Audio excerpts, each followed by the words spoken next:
I only had 40 minutes before my flight. Just enough time, or at least that's what I thought. I walked into a small airport restaurant, hoping for a quick meal before boarding. But 10 minutes later, I realized something. Ordering food in English was about to become the most stressful part of my trip. The restaurant was busy. People were eating quickly, rolling their suitcases beside them, checking the time on their phones.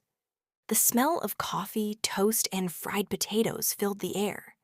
It felt warm, but rushed at the same time.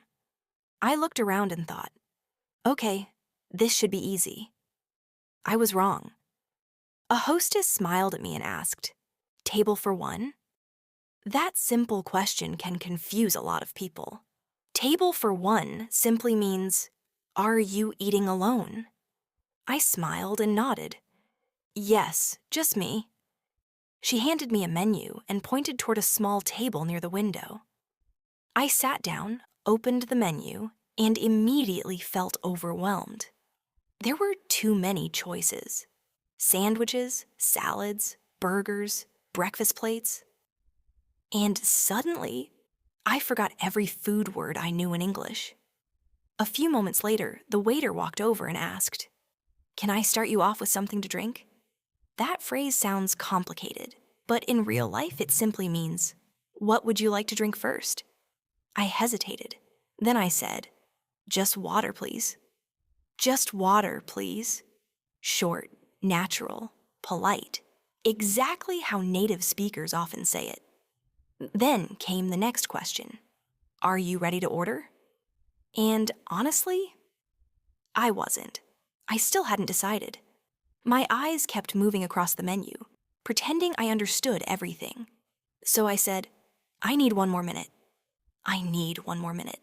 That sentence can save you in any restaurant. A few minutes later, he came back. This time, I forced myself to speak.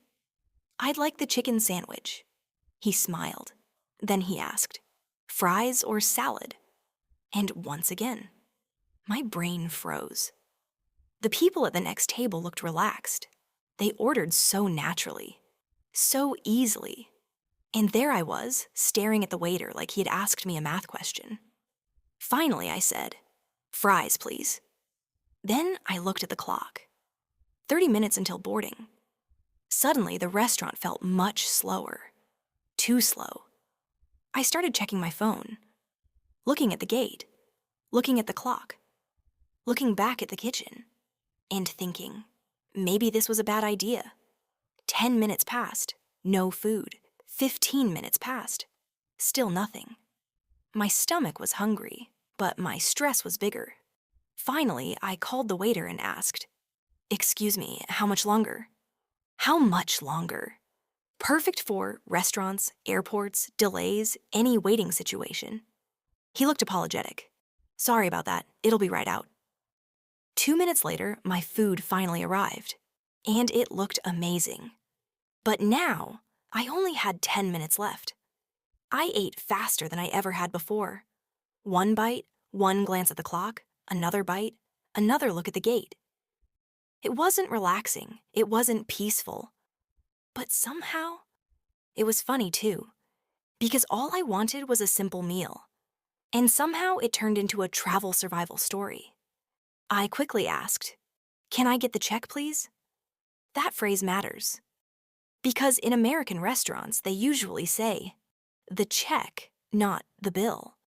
I paid, grabbed my bag, and rushed toward my gate. My heart was pounding. But this time, not because of English, because of the clock. I made the flight, barely.